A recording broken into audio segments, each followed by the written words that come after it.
Smash 4, people still going to be figuring out weird tech stuff, or Smash 5, when that comes out, people are going to still figure out a lot of tech here into Smash 4. There's really a lot of life left in this game here. Yeah, I hope it stays alive. It's really a great game. Yeah, most definitely. Okay, now let's get it. 8BitMan staying away from that Diddy Kong. Diddy Kong can kind of have a really tricky matchup with Pikachu. Because like if that banana gets into Pikachu's hands, it's actually more lethal for Pikachu than Diddy, because you can go for dash attack or you can go for sweet spot up smash. There's a lot of stuff you can do that just destroys people at even lower percents than Diddy Kong can. Most certainly. And of course, you know, ESAM just the master of playing off stage. And I see him going for a lot of off stage combos versus Diddy Kong. And then of course, you know what happens if you hit Diddy Kong during his rocket barrels. He just plummets. Where a character like Rob, he's so heavy, a forwarder might not kill him right away. So he'll take those. Yeah, you can take these stray hits really easily in this matchup as well, because he's so big. But whoa, the boldness from ESAM, just challenging straight up into that up smash. I'm telling you, man, this man has a lot of gall. I got to really give it to ESAM here. But just 8BitMan so quick on the trigger with these up smashes. Oh, supercharges the robot with that down special. I'll see you later, dog. Great kill confirm, working perfectly for ESAM, and he's just going to stall out these invulnerability frames, go all the way under the stage where Rob's too slow to catch up. And what you see 8BitMan do a lot is that he knows ESAM likes to play from the ledge, so he'll start setting traps, put the gyro. Up smash can even do it as well. I don't know if that was a trap so much as it's just, I'm just going to up smash here. Yeah, just come through, man. Let me show you. See ya. Oh, my God. Okay, catches the item that time. Again, great item play from both these players. The back and forth is really fun to watch in this top mind game about catching and returning it. And we talked about that a little bit when Tyra was playing in 8BitMan too. Okay. Got ourselves a shootout here. Both sides of the stage. ESAM waiting that time. Gets the falling forward air right into the grab. Goodness gracious. And then the up air from right up underneath. And that's just like I talked about. Back to how great 8BitMan is just aware of the ledges of the stage here. He understands that ESAM plays so phenomenally from there. He's not even going to give him a chance to go for a follow-up. But did that looked like that almost killed. That DI is so tricky on the Rob up air. You have to be very on point to not die from that. And if you mess it up, you can die at like sub 60% as Pikachu. Very light character. But ESAM's DI working out this time.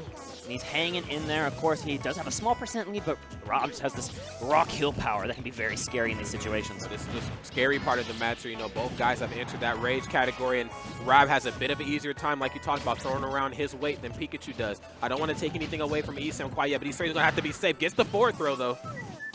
Not quite at that up throw kill percent here for 8BitMan. He needs to get Pikachu to about probably 115, 120 with this rage, but he won't have a chance. Oh, Rob. Like we said, the absolute unit stays alive here. That's a heavy thing. Heavy thing all the way across Smashville. But the item play right back. Now this is definitely grab, kill confirmed territory for Rob. Oh my goodness. And the meta, unexplored meta, I feel, is walking.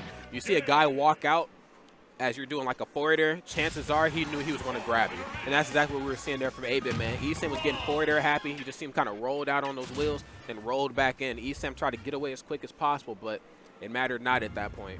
It's perfect spacing in a perfect situation. You didn't see 8BitMan like fish for the grab. Like sometimes you'll see people like run up dash grab. Yeah, show their hands really early. Predictably, and that's I think what ESAM was looking for by spacing them fair. If he had dashed forward, you have to dash a certain length in this game. So you would have ran right into that Pikachu fair, and it would have bought a lot of space for ESAM, but instead the walking proved the correct option. Yes, sir. And the monkey comes to play. Right.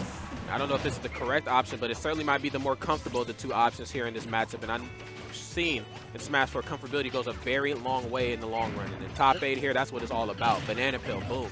Big damage fresh out of the gate here. Sheesh. Chill out. This is the second time in this top 8 we've seen 8BitMan switch characters after winning a set, or winning a game.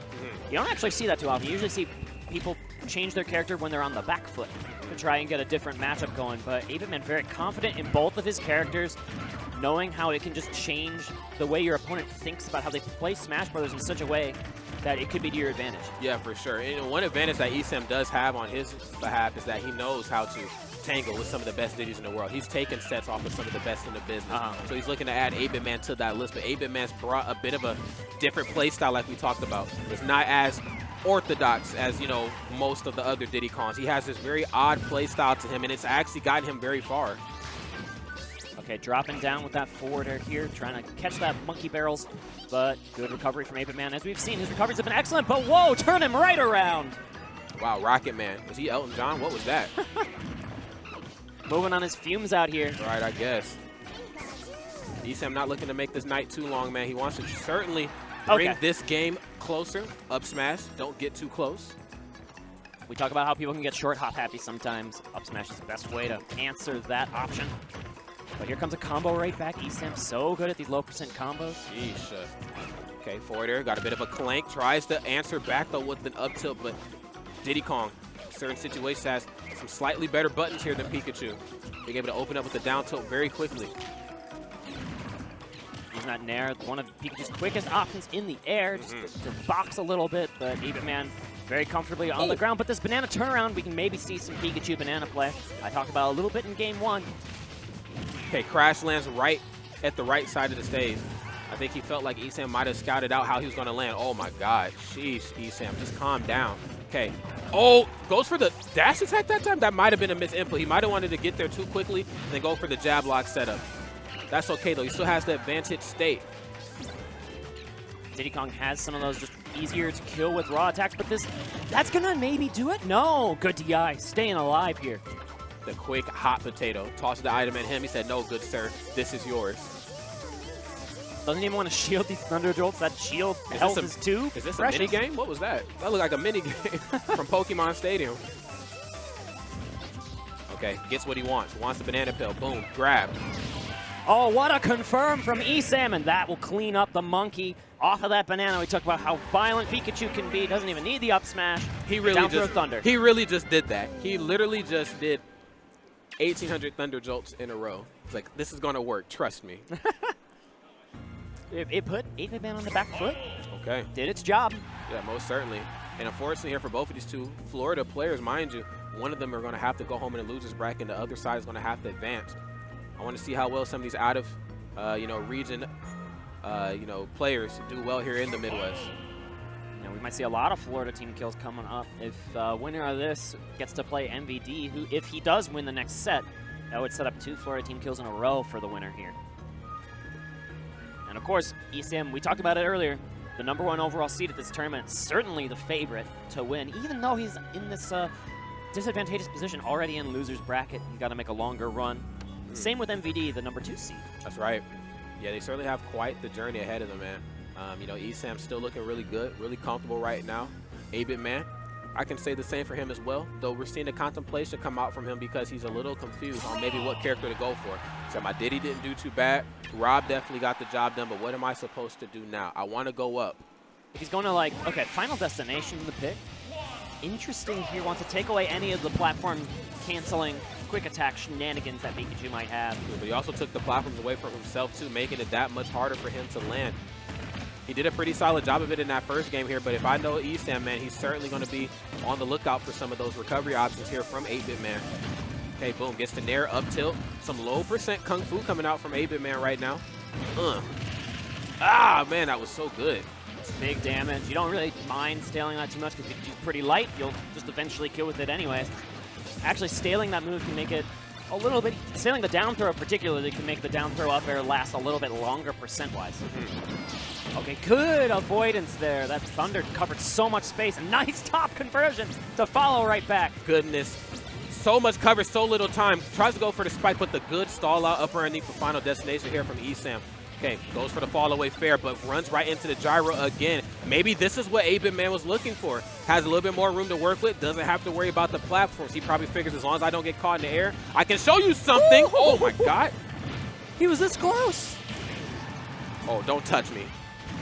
Okay, and they're boxing in the air here. ESAM almost fell to his demise, but we got Tex right back. These two are slugging right now. Both of them both looking for a grab. Whoa, whoa, whoa. See you later, Pikachu. ESAM losing his stock first. 8BitMan. All that contemplation was definitely for a reason right now. 8BitMan looking to make this his second win on a PG member this tournament. But he's got a box here. It's going to be tricky. Oh, no, that fair is just enough to kill straight off the blast zone. I thought that Rob was going to run out of gas. I most certainly thought that as well. Okay, gets the short hop forward there again. ESAM never short of options on how to get in, but 8BitMan answering back here very aggressively at that, mind you. Boom. All right, getting this grab going. That's just going to be quick percent. The like to see that when an opponent has an easy throw kill, like the Rob up throw at about like 125, 130, we've seen it. You can feel like you're on a timer a little bit here for ESAM. So he's got to force the issue, not take too much damage, abuse this frame data, avoid that grab that's been so lethal to him in all these Rob games. Sheesh. You know, and despite him getting just boxed up there a moment ago, ESAM right now with the solid positioning, making 8BitMan's life hell. Oh my God. And okay, spot dodge this. And let's talk about this match really quick. But grand scheme of things, that match really meant a lot because one guy just went up 2 to your 1. And now the mindset starts to come in. Either I have what it takes here to close this out, or I'm mentally comfortable because I'm up 2-1 and I might just start to falter a little bit. We saw that happen with Ned earlier. He was did. up 2-0 and fell. See if ESAM can avoid that same fate. Of course, this does give him his preferred stage in an event in a game 5 if that does come to be.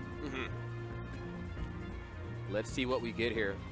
I want to see how well 8BitMan can kind of come out as the underdog and force us to a game 5. ESAM doesn't look too in his own head. Just from the way he's playing with the camera. Always a people's champ kind of player. Yeah, definitely for the people first. Definitely plays for himself at the end of the day. You know, you're always going to be your own biggest critic, but he certainly enjoys the crowd. He definitely enjoys the fandom as well. But getting a run back here, going back to Diddy Kong this time, maybe not necessarily liking how things went down with Rob. That was a really just a good showing with this Rob. You know, even despite losing, he had like some really sick setups. Oh! No. Diddy should make it back here? Okay. ESAM was not able to get in the position to pressure those barrels, but now he is, and see ya later, monkey. Oh my God.